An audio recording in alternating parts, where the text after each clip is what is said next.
À la recette, il nous faut 10 œufs pour 1 kg de farine, donc un œuf pour 100 g de farine, un demi-litre de vinaigre Melfort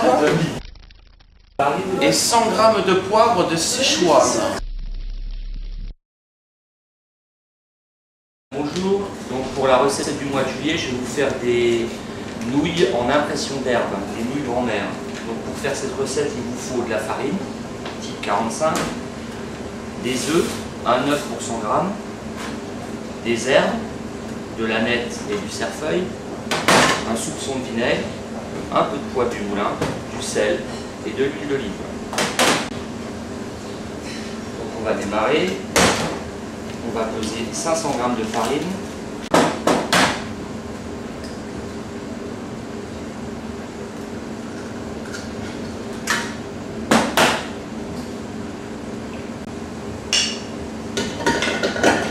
On peut également faire cette pâte à la main ou au batteur. Si vous utilisez un batteur, vous prendrez la petite queue de cochon. Je vais vous faire voir. Voilà, comme ça. Ça s'appelle une queue de cochon. Exactement. Ou un crochet éventuellement. Alors, on va mettre du sel dans la pâte à une seule condition, que l'on utilise la pâte immédiatement. Sinon, on met pas de sel, elle s'oxyderait. Si vous voulez utiliser votre pâte le lendemain, vous ne mettez pas de sel. Donc là, on va cuisiner doucement. On va ajouter un bouchon de vinaigre pour la rendre plus souple. Et un petit bouchon d'huile d'olive. Également pour la souplesse et pour le goût. Exactement. Là, on utilise de l'huile d'olive de grande qualité, de l'huile d'olive de Nice. Au total, on l'a laissé combien de temps là? Bon, à peu près 2 petites minutes. Lorsque la pâte se décolle de la cuve, c'est qu'elle est prête. Là, on va fariner légèrement, pour pouvoir un peu la travailler. Fariner l'assiette, vous allez la poser dessus. Donc voilà, séparer en deux.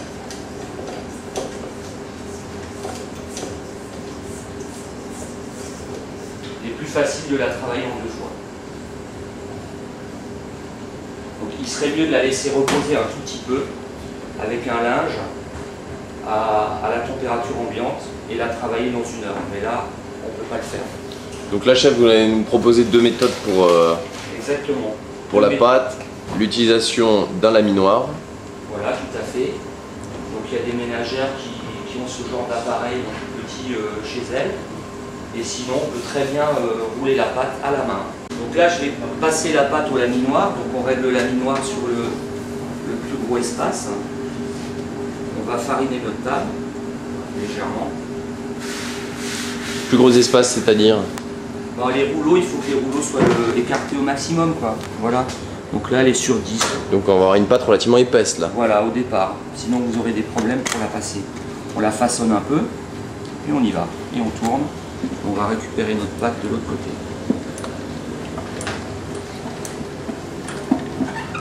Voilà, donc là, on va la fariner légèrement.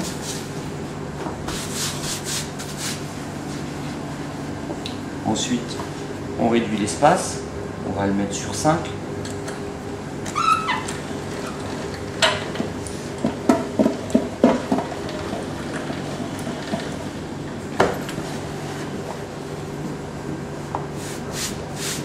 Et on réduit encore. On va mettre sur 2. N'hésitez pas à fariner si ça a tendance un petit peu à coller.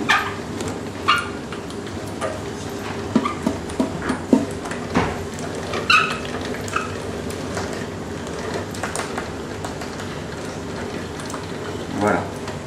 Donc là, la pâte est belle, elle est souple. On va coller des herbes. Donc si vous voulez faire une pâte pour une viande, vous allez prendre du cerfeuil par exemple, ou de la sauge pour du porc. Si vous voulez faire une pâte pour du poisson, vous allez prendre de la nette. Donc adapter les herbes en fonction de ce qu'on va servir avec ces nouilles. Tout à fait. Donc on retient principalement que la nette pour le poisson, la sauge pour le porc, le cerfeuil éventuellement pour d'autres viandes. Voilà. On peut également les manger nature dans l'absolu. Oui. Exactement. Donc on la laissera sécher un petit peu sur la table en saupoudrant la pâte d'un peu de farine et on va la couper au couteau tout à l'heure. Quand la pâte est trop fraîche, c'est un petit peu délicat à couper. Donc là on y colle les herbes et ensuite on va plier la pâte et on la repassera au laminoir. Et vous aurez des pâtes en impression d'air.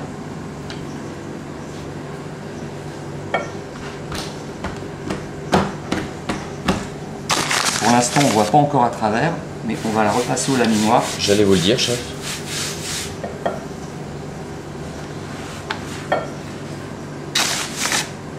A priori, il ne faut pas avoir peur de la manipuler, cette pâte, elle est relativement souple. Pas du tout, ça se manipule très très bien. Et n'hésitez surtout pas à la plier, à la fariner, ça se manipule très très bien. Voilà, donc là on va la repasser au laminoir, on va régler l'espace sur 2,5. Bon, après tout dépend des machines, quoi. Voilà, et là déjà on voit les herbes en transparence.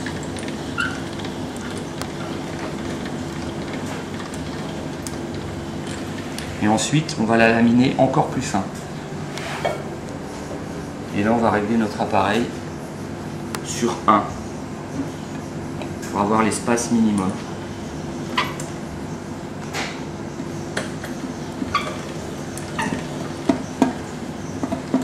Et là on voit très très bien le cerfeuil qui apparaît en transparence de la pâte.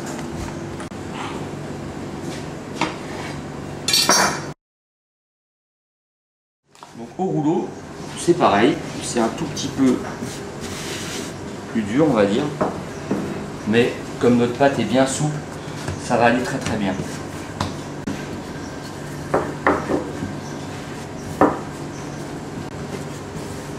Bon, l'avantage du laminoir, c'est qu'on peut tout de suite obtenir des bandes prêtes à être découpées. Tout à fait.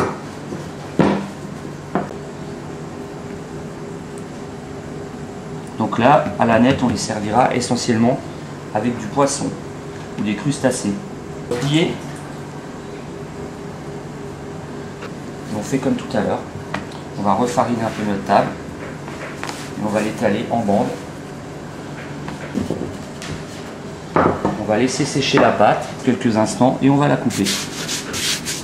Vous roulez votre pâte de chaque côté sans appuyer. Une nouvelle fois, ça doit être bien fariné. Exactement, pour pas que ça colle. Et ensuite, on va couper l'extrémité et on va les couper à la largeur qu'on désire. Ensuite, vous allez prendre un diapason, passer le diapason en dessous et vous les déroulez. Alors, vous pouvez les faire sécher sur la table un petit peu. Vous les laissez une petite heure pour qu'elles sèchent. Et ensuite, vous les posez délicatement sur un panier en osier. Et pour la cuisson, chef? Pour la cuisson, c'est très simple. On va prendre de l'eau bouillante avec du gros sel.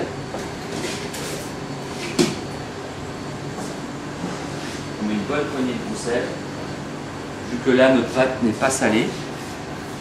Et on jette les pâtes dans l'eau bouillante. On les laisse que très peu de temps.